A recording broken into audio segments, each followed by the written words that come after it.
देखो, आज हम देखेंगे ऑक्सीडाइजिंग एजेंट और रिड्यूसिंग एजेंट के बारे में देखेंगे।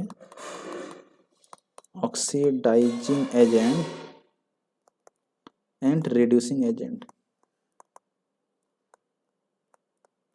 तो इसके लिए आपको ऑक्सीडेशन और रिडक्शन के बारे में थोड़ा आइडिया रहना चाहिए। जो ऑक्सीडेशन होता है, ऑक्सीडेशन ऑक्सीडेशन का तो ऐसे बहुत सारा है कि gain of oxygen, loss of hydrogen, ऐसा बहुत सारा है। तो पीरियोडिक क्लासिफिकेशन में हमें मेनली जो जरूरी है, ऑक्सीडेशन मतलब क्या होता है, loss of electron, loss of electron. Reduction का मतलब क्या होता है, रिडक्शन का मतलब होता है गेन ऑफ इलेक्ट्रॉन। तो अगर हम देखेंगे एक रिएक्शन देखते हैं Na+Cl2, ये बन गया NaCl। अगर बैलेंस करेंगे ये 2Na+Cl2, ये क्या हो गया 2NaCl, राइट। ये आपको समझ में आ गया होगा। ये जो रिएक्शन है Na+Cl2 क्या होगा 2NaCl। अब ये जो Na है, Na यहाँ पे क्या बन गया है, यहाँ पर जो है Na, ये तो ऐसे नॉर्मल Na नहीं है, ये क्या हो गया है, ये Na+ बन गया है। ये यहाँ पे क्या बन गया है Na+। और ये जो Cl है ये क्या है यहाँ पे Cl-। तो Na यहाँ पे क्या बन गया है, Na क्या बन गया है Na+। Na+ कैसे बना है, इलेक्ट्रॉन लॉस करके। ये क्या किया है, इलेक्ट्रॉन लॉस किया है। Cl भाई Cl- कैसे बना, Cl तो तब Cl- बनता है जब ये इलेक्ट्रॉन गेन करता है। ये क्या इलेक्ट्रॉन गेन किया है। तो इलेक्ट्रॉन जहाँ पे लॉस होता है उसको हम क्या बोलते हैं, ऑक्सीडेशन। तो ये प्रोसेस को हम क्या लिख पाएंगे, ये प्रोसेस को मैं लिख पाऊंगा ऑक्सीडेशन बोल के। और इलेक्ट्रॉन जहाँ पे गेन होता है उस प्रोसेस को हम क्या बोलते हैं, रिडक्शन। तो इसको मैं लिख पाऊंगा रिडक्शन बोल के। तो अब आपको ये देखना है, तो ऑक्सीडेशन और रिडक्शन में देखो, सोडियम तो ऑक्सीडाइज हुआ, ऑक्सीडाइज होकर क्या बना है Na+ बना है, सोडियम तो Na+ बना है। और रिड्यूस कौन हुआ है, क्लोरीन रिड्यूस हुआ है। अब जरा ध्यान से समझना, यहाँ पे सोडियम इलेक्ट्रॉन लॉस किया और Na+ बना, और उस इलेक्ट्रॉन को गेन कौन किया है, क्लोरीन ने। तो क्लोरीन कहाँ से इलेक्ट्रॉन लाएगा भाई, बात समझ रहे हो। तो जो सोडियम है वो क्या किया, इलेक्ट्रॉन को लॉस किया, और उस इलेक्ट्रॉन को गेन कौन किया, क्लोरीन। मतलब एक ऑक्सीडाइज होने से दूसरा क्या हो रहा है, रिड्यूस हो रहा है, क्योंकि ये जो इलेक्ट्रॉन लॉस करके खुद ऑक्सीडाइज हो रहा है, दूसरा उस इलेक्ट्रॉन को गेन करके रिड्यूस हो रहा है। तो जो खुद ऑक्सीडाइज होता है लेकिन दूसरों को रिड्यूस करता है, उसको बोलते हैं, जो खुद ऑक्सीडाइज होता है लेकिन दूसरों को रिड्यूस करता है, उसको बोलते हैं रिड्यूसिंग एजेंट। तो अब हम आएंगे रिड्यूसिंग एजेंट। रिड्यूसिंग एजेंट क्या है, the agent which reduces others। ये आपको ध्यान देना है, which reduces other। Reducing agent मतलब ये दूसरों को रिड्यूस करता है, reduces other but oxidizes itself, but oxidizes itself। तो जो दूसरों को रिड्यूस करता है लेकिन खुद ऑक्सीडाइज होता है उसको बोलते हैं रिड्यूसिंग एजेंट। जैसे कि देखो, सोडियम, सोडियम इलेक्ट्रॉन लॉस करके खुद तो ऑक्सीडाइज हुआ, लेकिन उस इलेक्ट्रॉन को कौन गेन किया, क्लोरीन रिड्यूस हो गया। मतलब सोडियम किसको रिड्यूस किया, क्लोरीन को। ये सोडियम इलेक्ट्रॉन लॉस किया तब तो क्लोरीन गेन किया, नहीं तो कहाँ से गेन करता है वो। इसलिए रिड्यूसिंग एजेंट वो है जो खुद इलेक्ट्रॉन लॉस करके ऑक्सीडाइज होता है लेकिन दूसरों को क्या करता है, रिडक्शन करता है। तो रिड्यूसिंग एजेंट दूसरों को रिड्यूस करता है लेकिन खुद ऑक्सीडाइज होता है। सिमिलरली ऑक्सीडाइजिंग एजेंट क्या होता है हम देखेंगे। ऑक्सीडाइजिंग एजेंट क्या होगा, the agent which oxidises other. Oxidising agent मतलब दूसरे को ऑक्सीडाइज करता है, oxidises other but reduces itself, but reduces itself. जो दूसरों को ऑक्सीडाइज करता है लेकिन खुद रिड्यूस होता है। दूसरों को ऑक्सीडाइज कैसे किया? देखो क्लोरीन क्या किया, सोडियम का इलेक्ट्रॉन को खींच के गेन कर दिया, तो खुद तो रिड्यूस हो गया, खुद तो रिड्यूस हो गया, लेकिन सोडियम को क्या कर दिया, ऑक्सीडाइज कर दिया। तो क्लोरीन इलेक्ट्रॉन गेन करे, खुद तो रिड्यूस हो रहा है, और उस किसका इलेक्ट्रॉन गेन किया, सोडियम का, तो सोडियम को वो क्या कर दे रहा है, ऑक्सीडाइज कर दे रहा है। तो यहाँ पे जो ऑक्सीडाइजिंग एजेंट कौन और रिड्यूसिंग एजेंट कौन है, अब जरा देखेंगे ध्यान से। तो रिड्यूसिंग एजेंट क्या करता है, reduces other but oxidises itself, खुद ऑक्सीडाइज हुआ है। तो ऑक्सीडाइज कौन हुआ है, सोडियम, तो रिड्यूसिंग एजेंट कौन हुआ, सोडियम। यहाँ पे रिड्यूसिंग एजेंट कौन हुआ, सोडियम, क्योंकि खुद तो ऑक्सीडाइज होता है, ऑक्सीडाइज इटसेल्फ, कौन ऑक्सीडाइज हुआ है, सोडियम, दूसरों को रिड्यूस करता है, ठीक है, लेकिन खुद क्या ऑक्सीडाइज, जो ऑक्सीडाइज हुआ वही रिड्यूसिंग एजेंट है। और ऑक्सीडाइजिंग एजेंट क्या है, ऑक्सीडाइजिंग एजेंट ऑक्सीडाइजेस अदर, ये ठीक है, लेकिन खुद क्या होता है, रिड्यूस, कौन खुद रिड्यूस हुआ है, क्लोरीन, तो जो खुद रिड्यूस होता है वो ऑक्सीडाइजिंग एजेंट होता है। यहाँ पे रिड्यूसिंग एजेंट कौन आ गया, क्लोरीन। तो अगर देखेंगे तो ऑक्सीडेशन मतलब क्या है, लॉस ऑफ इलेक्ट्रॉन, और जो इलेक्ट्रॉन लॉस करता है खुद ऑक्सीडाइज होता है इलेक्ट्रॉन लॉस करके, लेकिन दूसरों को रिड्यूस करता है। तो इलेक्ट्रॉन लॉस कौन करता है, हर मेटल रिड्यूस करते हैं, हर मेटल इलेक्ट्रॉन लॉस करते हैं, क्योंकि metal has a tendency to lose electron, right. तो जितना सारा मेटल होते हैं, मेटल हैज ए, ये पढ़े थे हम, टेंडेंसी टू लूज इलेक्ट्रॉन, तो हर मेटल क्या करते हैं, इलेक्ट्रॉन लॉस करते हैं। इलेक्ट्रॉन लॉस करके क्या होते हैं, वो इलेक्ट्रॉन लॉस करके ऑक्सीडाइज होते हैं, राइट। और जो खुद ऑक्सीडाइज होता है वो दूसरों को क्या करता है, रिड्यूस करता है, मतलब वो रिड्यूसिंग एजेंट है। तो हर मेटल इलेक्ट्रॉन लॉस करके खुद ऑक्सीडाइज होता है, इसका मतलब metals are good reducing agent, मतलब metals are good reducing agent, क्योंकि खुद इलेक्ट्रॉन लॉस करके खुद ऑक्सीडाइज होते हैं, मतलब दूसरों को रिड्यूस करते हैं। और नॉन ऑक्सीडाइजिंग एजेंट क्या है, which oxidises other but reduces itself, जो खुद रिड्यूस होता है वही ऑक्सीडाइजिंग एजेंट है।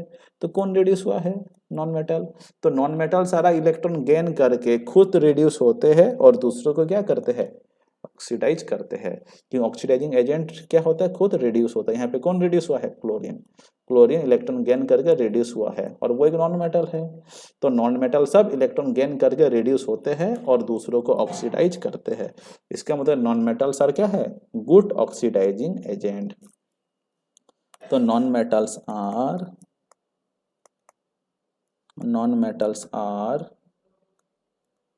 गुड ऑक्सीडाइजिंग एजेंट,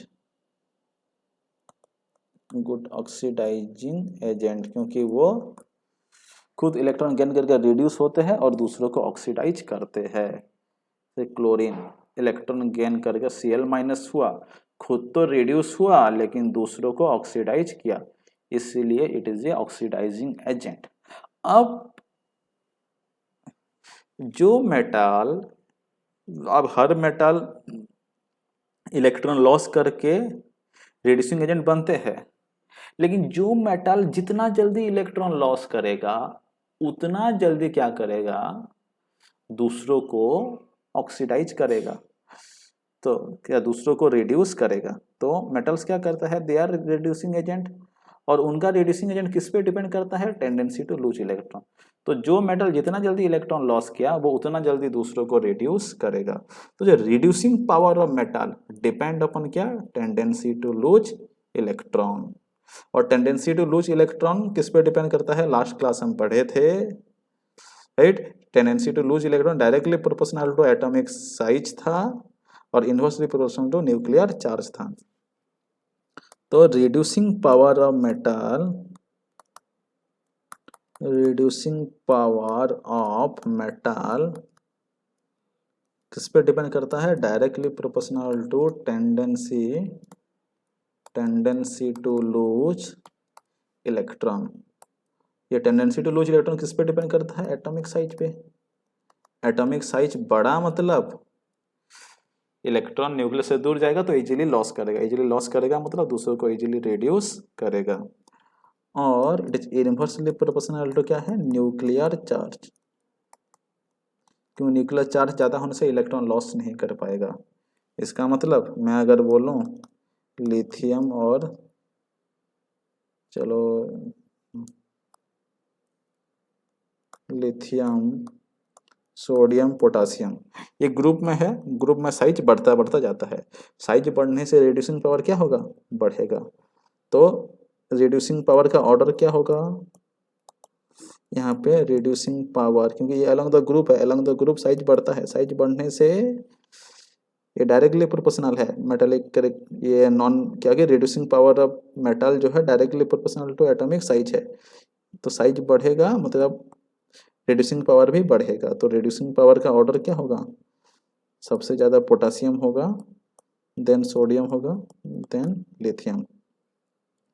अगर हम सोडियम मैग्नीशियम एल्यूमिनियम, ये अलोंग द पीरियड है NaMg एंड एल्यूमिनियम। तो सोडियम का अगर आप देखेंगे इसका अंदर 11 प्रोटॉन है, इसका 12 प्रोटॉन है, इसका 13 प्रोटॉन है। तो यहाँ पे क्या हो रहा है, न्यूक्लियर चार्ज बढ़ता जाता है, न्यूक्लियर चार्ज बढ़ने से क्या होता है, रिड्यूसिंग पावर कम हो जाता है। तो रिड्यूसिंग पावर का ऑर्डर क्या होगा, कुछ इस तरह से होगा। ये अलोंग द पीरियड है, अलोंग द पीरियड। तो न्यूक्लियर चार्ज बढ़ने से क्या होगा, रिड्यूसिंग पावर कम हो जाएगा। तो अलोंग द पीरियड जो है reducing power of metal decreases, along the group reducing power increases.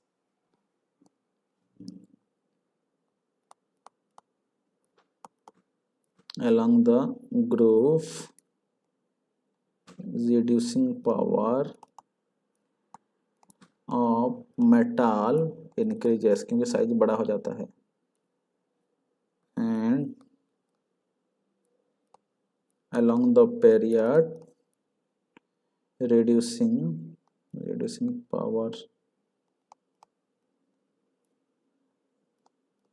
along the period reducing power of metal decreases, जो कि ये वाला एग्जाम्पल सेकेंड वाला के लिए, और ये जो हम देखे ये फर्स्ट वाला के लिए हो गया। नेक्स्ट नॉन मेटालिक कैरेक्टर जो ऑक्सीडाइजिंग पावर, ऑक्सीडाइजिंग पावर के बारे में देखेंगे। Oxidising power, non metals are good oxidising agent, और ऑक्सीडाइजिंग एजेंट मतलब क्या, ये इलेक्ट्रॉन गेन करता है। तो जो जितना जल्दी इलेक्ट्रॉन गेन करेगा उतना अच्छा ऑक्सीडाइजिंग एजेंट होगा। तो oxidising power of non metal क्या है, oxidising power of non metal ये डायरेक्टली प्रोपोर्शनल टू क्या है, टेंडेंसी टू गेन इलेक्ट्रॉन। और टेंडेंसी टू गेन इलेक्ट्रॉन किस पे डिपेंड करता है, directly proportional to nuclear charge. Nuclear charge बढ़ेगा तो न्यूक्लियस पावरफुल होगा, न्यूक्लियस पावरफुल होने से इजीली इलेक्ट्रॉन गेन करेगा। And it is inversely proportional to atomic size. तो अगर एटॉम का साइज बड़ा हो जाएगा तो न्यूक्लियस से इलेक्ट्रॉन काफी दूर रहेगा, तो गेन करना मुश्किल है। तो अब अगर बोलेंगे फ्लोरीन, एक अलोंग द ग्रुप देखते हैं, अलोंग द ग्रुप यहाँ पे है carbon, nitrogen, boron, carbon, nitrogen. तो बोरॉन, कार्बन, नाइट्रोजन को अगर हम देखेंगे, चलो बोरॉन इसको छोड़ के यहाँ पे देखते हैं, अलोंग द ग्रुप लिखा गया ना, अलोंग द ग्रुप मतलब हम देखेंगे क्लोरीन, ब्रोमीन, आयोडीन, ग्रुप 17 में आते हैं chlorine, bromine, iodine. Along the group क्या होता है, साइज बढ़ता है, साइज बढ़ने से क्या होगा, ऑक्सीडाइजिंग पावर कम होता है, क्योंकि टेंडेंसी टू गेन इलेक्ट्रॉन ही कम हो जाता है। तो अलोंग द ग्रुप क्या होता है, एटॉमिक साइज बढ़ता है, एटॉमिक साइज बढ़ने से ऑक्सीडाइजिंग पावर कम हो जाता है, क्योंकि इलेक्ट्रॉन गेन करना मुश्किल होता है। तो ऑक्सीडाइजिंग पावर का ऑर्डर क्या होगा, अलोंग द ग्रुप डिक्रीज करता है, क्योंकि एटॉमिक साइज इंक्रीज होता है। तो along the group oxidising power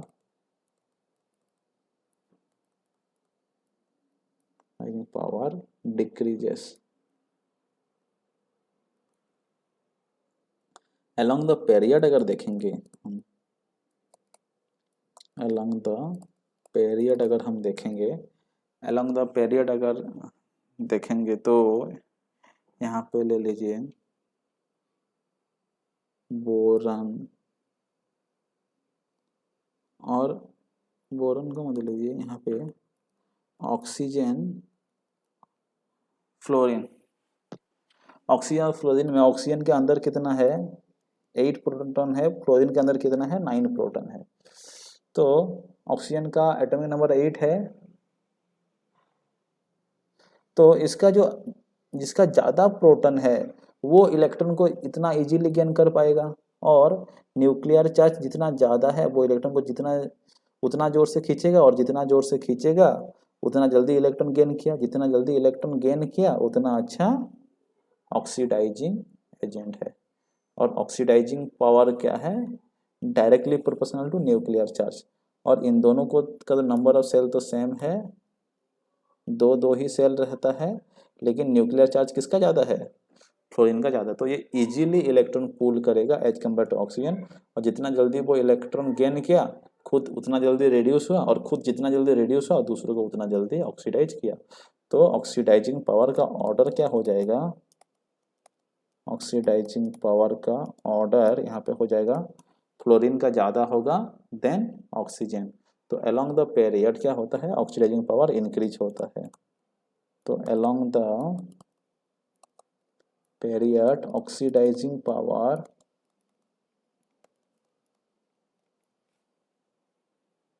increases।